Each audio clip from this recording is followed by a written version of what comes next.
Angel broking లో demat account open చేసి trade చేసి 10 షేర్లు బోనస్ గా పొందండి. జస్ట్ సైన్ అప్ అయితే చాలు. మీ ఫోన్ నంబర్ ఎంటర్ చేసి ఓటీపీ ఎంటర్ చేయండి. ఆ తర్వాత పాన్ కార్డ్, ఆధార్ కార్డ్, అలాగే బ్యాంక్ స్టేట్మెంట్ కూడా అప్లోడ్ చేయండి. ఆ తర్వాత ఓ సెల్ఫీ, ఓ ఈ-సైన్ చేస్తే చాలు. మీ అకౌంట్ 24 గంటల్లో యాక్టివేట్ అయ్యాక మా నంబర్ కి యాక్టివేట్ అని వాట్సాప్ చేయాలి. ఆ తర్వాత మీ డిమాట్ అకౌంట్ లో మేము చెప్పిన 10 బ్యాంకింగ్ షేర్స్ బై చేసి స్క్రీన్ షాట్ పెడితే చాలు. ఆ అమౌంట్ మీకు యూపీఐ ద్వారా పంపిస్తాము. అంటే మీకు 10 షేర్లు బోనస్ గా వచ్చినట్టే. ఆ తర్వాత మీరు ఆ షేర్స్ ని సెల్ చేసుకుంటారో ఇన్వెస్ట్ చేసుకుంటారో మీ ఇష్టం. డిస్క్రిప్షన్ లో ఉన్న లింక్ ద్వారా మాత్రమే మీకు ఈ బోనస్ షేర్లు వస్తాయన్నది మాత్రం గుర్తుపెట్టుకోండి. ఈటీవీ అంటేనే ఓ బ్రాండ్ ఉండేది. రామోజీరావు ఉండగానే జబర్దస్త్ తో సర్వం భూతమయమైపోయింది. ఇక రామోజీరావు మరణించిన తర్వాత ఈటీవీ ఇంకా దిగజారుతుందా అనే అనుమానాలు చాలా మందిలో ఉన్నాయి. ఈటీవీ అంటేనే తెలుగుతనం ఉట్టిపడేలా ఉండేది. బూతులకు ఆస్కారం లేకుండా నష్టాలు వచ్చినా కూడా పద్ధతిగా ఛానల్స్ నడపడంలో రామోజీరావుది అందవేసిన చెయ్యి. అయితే రేటింగ్ కోసం జబర్దస్త్ ఎక్స్ట్రా జబర్దస్త్ మరింత నీచంగా ఫ్యామిలీతో చూడలేని విధంగా తయారైంది. అయితే దాని గురించి పక్కన పెడితే ఇప్పుడు పాడుతా తీయగా కూడా పతనం అంచుకు చేరిందా అంటే సింగర్ ప్రవస్తి ఆరాధ్య సెన్సేషనల్ కమెంట్స్ చేసింది.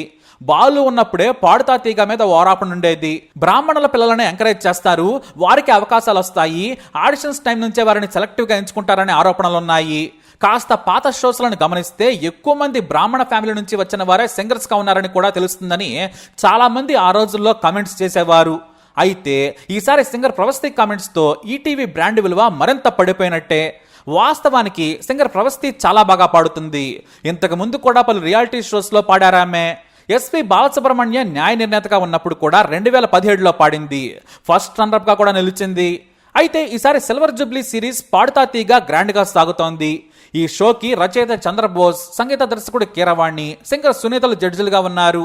అయితే వీరిపై సంచలన ఆరోపణలు చేసింది ప్రవస్తి. కీరవాణి నన్ను చాలా హర్ట్ చేశారు. వెడ్డింగ్ షోస్ లో పాడేవారు అసలు సింగర్సే కాదన్నారు ఆయన. అది నాకు చాలా బాధ అనిపించింది. నా బతుకు తెరువు కోసం నేను వెడ్డింగ్ ఈవెంట్స్ చేస్తాను, అందులో తప్పేంటి? ప్రతిభ ఉండి కూడా అలాంటివి చేయాల్సి వచ్చినప్పుడు తప్పదు కదా. ఆయన చాలా దారుణంగా ఎదురుగానే అవమానించారని, కీరవాణికి మాట్లాడటం రాదు అనే రేంజ్లో ఆరోపణలు చేసింది ప్రవస్తి. బయట కూడా కీరవాణికి అహంకారం ఎక్కువ అనే కమెంట్స్ వినిపిస్తూ ఉంటాయి. నేను చాలా ఎక్కువ అన్నట్లుగా ప్రవర్తిస్తారని కూడా చాలా మంది బయట చెబుతూ ఉంటారు. అయితే పాడుతా తీయగాకి ఎస్పీ బాలు తర్వాత ఆయన కొడుకు ఎస్పీ చరణ్ హోస్ట్ గా ఉన్నారు. ఆయన కేవలం హోస్ట్ మాత్రమే, కానీ అసలు కథంతా జడ్జిల నుంచే సాగుతుంటుంది. కీరవాణి చాలా పక్షపాతం చూపిస్తారనేది ప్రవస్తి ఆరోపణ. ఆయన తన పాటలు పాడితే బాగా మార్కులు ఇస్తారు, మంచి కమెంట్స్ ఇస్తారు. వేరే వారి కంపోజిషన్లోని పాటలు పాడితే మాత్రం తప్పులు వెతుకుతారని ఆరోపించారు. అంతేకాదు కీరవాణికి శివరంజని రాగం అంటే నచ్చదు. ఆ పాటలను పాడితే మార్కులు ఇవ్వరు. ఆయన కోసం కొంతమంది పాటలను చివరి నిమిషంలో మార్పించారు. ఇక నేను బాగా పాడినా కూడా కీరవాణి గారు నాకు మార్క్స్ ఇవ్వలేదు, నన్ను ముందే ఎలిమినేట్ చేసేశారు. అదే కీరవాణికి నచ్చిన వారు, ఆయన సిఫారసు ఉన్నవాళ్లు ఎలా పాడినా సరే వాళ్ళకి ఎక్కువ మార్కులు వేస్తారని సంచలన కమెంట్స్ చేసింది ప్రవస్తి. సింగర్స్ ను తక్కువ చేసి మాట్లాడతారా ఆయన? అంతేకాదు నా దగ్గర పని చేయాలంటే చాకిరీ చేయాలి, కొంతమంది చేస్తున్నారు అని కీరవాణి అన్నారు. మరి చాకిరీ అనే పదం తప్పు కాదా అంటూ ప్రవస్తి ఆయన తప్పు పట్టింది. జడ్జిమెంట్ విషయంలో చాలా వివక్ష ఉంటుంది. పాడుతా తీగాలో జడ్జిలు ఇచ్చే మార్కులు న్యాయంగా ఉండడం లేదు. దర్శకులు చెప్పినట్లు చేస్తున్నారు. వాళ్ళకి ఇష్టం వచ్చిన వారికి మార్కులు ఇస్తుంటారు. పాటలు కూడా వాళ్ళకి ఇష్టం వచ్చినట్లు ఇస్తుంటారు. బయటకు మాత్రం మేమే ఎంపిక చేసినట్లు చూపిస్తుంటారు. పాడుతా తీగాలో నేను 10 పాటలు పాడి ఎలిమినేట్ అయ్యాను. నేను పాడిన ప్రతిసారి సింగర్ సునీత నెగిటివ్ కామెంట్స్ ఇచ్చారు. మొదటి 2 ఎపిసోడ్స్ లో చంద్రబోస్ మంచి మార్కులు ఇచ్చారు, కానీ ఆ తర్వాత ఆయన కూడా నెగిటివ్ కామెంట్స్ ఇవ్వడం మొదలు పెట్టారు. ఇక చంద్రబోస్ కూడా కొంతమందిని రికమెండ్ చేశారు. వాళ్ళు తప్పుగా పాడినా కూడా పాజిటివ్ కామెంట్స్ ఇస్తారు, వాళ్ళను ప్రత్యేకంగా ట్రీట్ చేస్తారంటూ చంద్రబోస్ మీద కూడా ఆరోపణలు చేసింది ప్రవస్తి. అయితే అత్యంత దారుణమైన విషయం ఏమిటంటే పాడుతా తీగలో డాన్స్ చేయమంటారట, డాన్స్ చేసుకుంటూ రావాలట. ఇక ప్రవస్తిని పాటకు తగ్గట్టుగా చీర కట్టుకోమని ఒత్తిడి చేశారట. అది కూడా ప్రొడక్షన్ వాళ్ళు ఇచ్చిన నాసిరకం చీర, దాని బొడ్డు కింద కట్టుకోమని ఇచ్చారట. పరోక్షంగా ఎక్స్పోజింగ్ చేయమని చెప్పారు. నేను వినలేదు. దీంతో చీర మొత్తం కట్ చేసేశారని చెప్పింది ప్రవస్తి. చివరకు నడుం కనిపించేలా చేసి ఇబ్బంది పెట్టారని దారుణమైన ఆరోపణలు చేసింది. ఈటీవీలో ఇలాంటివి రావడం పెద్ద వివాదమే. ఎందుకంటే బాలసుబ్రహ్మణ్యం ఉన్నప్పుడు పిల్లలైతే పట్టు లంగాలు, పంజాబీ డ్రెస్సులు, పెద్దలైతే పట్టు చీరలు కట్టుకుని నిండుగా ఉండాలని చెప్పేవారు. కానీ ఇప్పుడు ఏకంగా బొడ్డు కిందకు చీర కట్టుకు రమ్మన్నారని ఆరోపించడం పలు సంచలనాలకు కారణమైంది. ఇదంతా పాడుతా తీగ జ్ఞాపక ప్రొడక్షన్స్ కు మారిన తర్వాతే మొదలైంది. పాడుతా తీగ ప్రోగ్రామ్ ను చూసి అనిల్, అతని భార్య కలిసి ఈ మార్పులు చేశారని ఆరోపించారు. అంతా వారిష్ట ప్రకారమే జరుగుతోంది. పాటల నుంచి జడ్జిమెంట్ వరకు ఇష్టం వచ్చినట్లు మారుస్తారని ఆరోపణలు చేశారు ఆమె. పైగా ప్రొడక్షన్ టీంలోని ఓ వ్యక్తి నీకు అసలు చీర నప్పడం లేదు, నీ బాడీకి ఎంతకన్నా ఏమీ చేయలేనని అన్నారని కూడా ఈటీవీ మీద తీవ్రమైన ఆరోపణలు చేసింది. అంతేకాదు పలు ఛానల్స్ లో ప్రవస్తి లైవ్ లోకి వచ్చి మరీ పాడుతా తీగ గాలి తీసేసింది. ఇది డాన్స్ తా తీగగా మార్చేశారు, డాన్సులు చేసుకుంటూ రమ్మంటున్నారని ఫైర్ అయ్యారు ఆమె. ఇక నా మొహాన్ని అయితే చాలా దారుణంగా చూపిస్తారు. సింగర్ సునీత్ అయితే మొదటి నుంచి వ్యతిరేకంగానే కామెంట్స్ చేసింది. నా ఎలిమినేషన్ రోజున చంద్రబోస్ కిరవాణి గారు ముందే వెళ్లిపోయారు. ఆ తర్వాత సునీత మాత్రం నా ఎలిమినేషన్ చూడాలని చాలా ఆతృత ఉంది. నేను ఎలిమినేట్ అయ్యాక ఆమె తెగ సంతోషపడ్డారని ఆరోపణలు చేసింది ప్రవస్తి. చివరిగా మా అమ్మను కూడా సునీత అవమానించిందని ఆరోపణలు చేసింది. ఇది చాలా దారుణమైన విషయం. సరే, నిజంగా ప్రవస్తి అంత బ్యాడ్ సింగరా అంటే కానే కాదు. ఆమెకు మంచి పేరుంది. సరిగమ, సై అంటే సై, సూపర్ సింగర్ వంటి రియాలిటీ షోలు చేసింది, విజేతగా కూడా నిలిచింది. అయితే ఆమె ఎలిమినేషన్ ఇప్పుడు హాట్ టాపిక్ గా మారింది. వాస్తవానికి ఆమె కంటే తక్కువగా పాడేవారు కూడా షోలో ఉన్నారు. నాకిక అవకాశాలు రావు, అది తెలిసే నేను బయటకు వచ్చి ఇలా నిజాలు చెబుతున్నానని తన యూట్యూబ్ ఛానల్లో 20 నిమిషాలకు పైగా నిడి ఉన్న వీడియో పెట్టింది ప్రవస్తి. అయితే ప్రవస్తి పడిన కొన్ని పాటలకు జడ్జిమెంట్స్ విషయంలో జడ్జిలు అతిగా స్పందించారనే విషయం షో చూస్తే తెలుస్తోంది. వారితో పోల్చుకుంటే ప్రవస్తి ఇప్పుడే పాడడం నేర్చుకుంటుంది, మెల్లిగా ఎదుగుతోంది. కానీ ఆమె పాడిన నాంపల్లి స్టేషన్ కాడ రాజలింగ పాటలో ఎంఎం కీరవాణి అసలు విషయం వదిలేసి కొసరు చెప్పేశారు. డబ్బింగ్ చెప్పిన వారి గురించి మొదలు పెట్టారు ఆయన. ఆమె పాడిన పాటకు డబ్బింగ్ కి సంబంధం ఏంటి? బాగా పాడిందా? బాగా పాడితే ఎలా? పాడకపోతే తప్పులేంటి అనేది చెప్పాలి. అంతేకాని బాలసుబ్రహ్మణ్యంతో పోల్చడం దారుణం. ఇటు సింగర్ సునీత నుంచి చంద్రబోస్ వరకు ఆమె పాట గురించి కాకుండా ఇతర విషయాలు సొంత డబ్బా మీద కాన్సన్ట్రేషన్ చేశారు.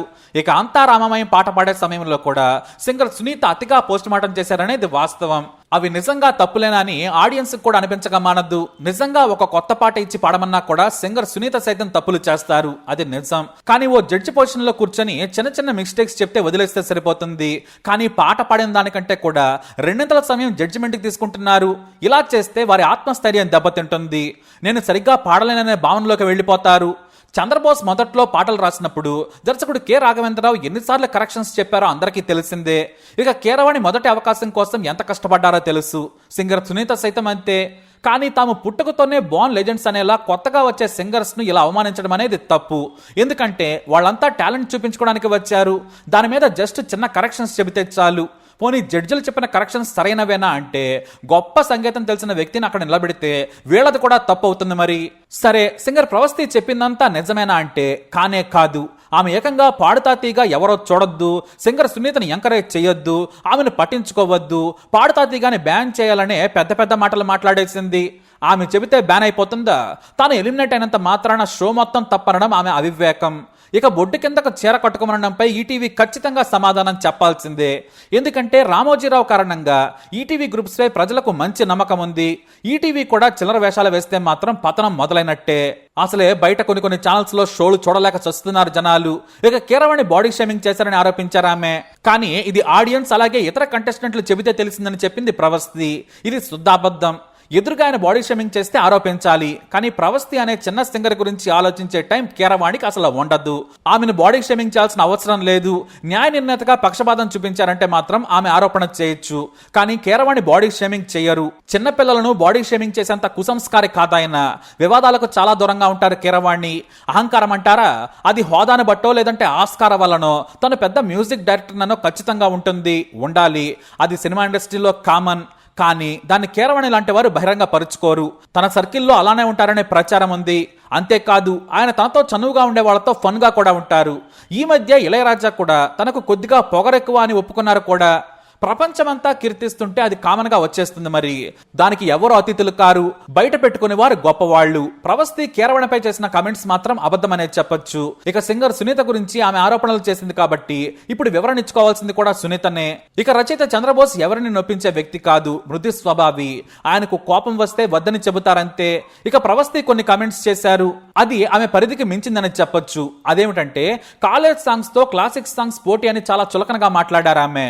షోను రక్తి కట్టించేందుకు రకరకాల ప్రయోగాలు చేస్తారు దర్శకులు. అది తప్పని ఏకంగా ప్రవస్తి స్టేట్మెంట్ పాస్ చేయడం మూర్ఖత్వం. ఎందుకంటే ఆ షోను నడిపే వారికి ప్రవస్తికి ఉన్న తెలివి లేదా? వాళ్ళు షోని రంజింపజేసేందుకు రకరకాల క్రియేటివ్ థాట్స్ ని ప్రాక్టికల్ గా అప్లై చేస్తుంటారు. వర్కౌట్ అయిన వాటిని కంటిన్యూ చేస్తారు. ఫీడ్బ్యాక్ లో బాగాలని వాటిని వదిలేస్తారు. అంతేకాని క్రియేటివ్ పార్ట్ ని కూడా ప్రవస్తి విమర్శించడం అనేది ఆమె స్థాయి కాదు. ఎందుకంటే ఎంతో మంది క్రియేటివ్ పర్సన్స్ అక్కడ వర్క్ చేస్తుంటారు. అయితే ఇప్పుడు అందరి మీద వచ్చిన ఆరోపణలపై పాడుతా తీగాన నడిపే అనిల్ సహా అందరూ సమాధానం చెప్పాలి. మరీ ముఖ్యంగా బొడ్డు కిందకు చీర కట్టుకోమనడం, జడ్జిమెంట్ లో పక్షపాతం, తమ వారిని ఎంకరేజ్ చేసి మిగతా వారిని తొక్కేసేలా చేయడం తప్పు. చిన్న వయసులోనే వారి మనోధైర్యాన్ని కోల్పోయేలా చేసినట్లే భావించాలి. ఇక చంద్రబోస్, కీరవాణి, సునీతలు అతిగా జడ్జిమెంట్లు పాస్ చేయకూడదు. తప్పులను ఎత్తి చూపాలి. కానీ ఏదో పాండిత్యం మొత్తం అవపోసన పట్టినట్లు అప్కమింగ్ సింగర్స్ ను అవమానపరిచేలా, వారికి పాఠం రాదన్నట్లుగా కమెంట్స్ చేయకూడదు. అందరూ తప్పులు చేస్తూ సరిదిద్దుకుంటూ ఎదిగిన వాళ్లే. ఏదేమైనా విలువలు మాత్రం పతనమవుతున్నాయనేది వాస్తవం. ఒకప్పటి పాడుతాదిగా అద్భుతం. మరి ఇప్పుడు మీరేమంటారు? మీ అభిప్రాయాన్ని కమెంట్ ద్వారా తెలియజేయండి. ఈ వీడియో అప్డేట్స్ కోసం మా ఈ ఛానల్ ఫాలో అవ్వండి. తప్పకుండా సబ్స్క్రైబ్ చేసుకోండి.